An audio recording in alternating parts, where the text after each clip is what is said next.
ചെറിയ ഫണ്ട് ഉപയോഗിച്ചുകൊണ്ട് തന്നെ ആ തൃശ്ശൂർ മണ്ഡലത്തിൽ അദ്ദേഹം ഇത്രത്തോളമായി പ്രവർത്തിച്ച് അദ്ദേഹത്തിന് ചെയ്യാൻ കഴിയുന്ന, അദ്ദേഹത്തിന്റെ ഫണ്ടിൽ നിന്ന് എത്രത്തോളം ചെയ്യാൻ കഴിയുന്നോ അത് അവിടെയുള്ള ജനങ്ങൾക്ക് കാണിച്ചു കൊടുത്തിട്ടുണ്ട്.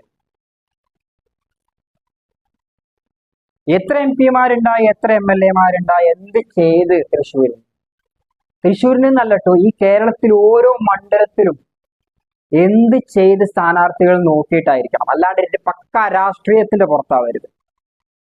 നമ്മളൊരു രാഷ്ട്രീയത്തിന്റെ അടിമകളാവരുത്. ഒരു രാഷ്ട്രീയത്തിന്റെയും അടിമകളായിട്ടല്ല നമ്മൾ വോട്ട് ചെയ്യേണ്ടത്.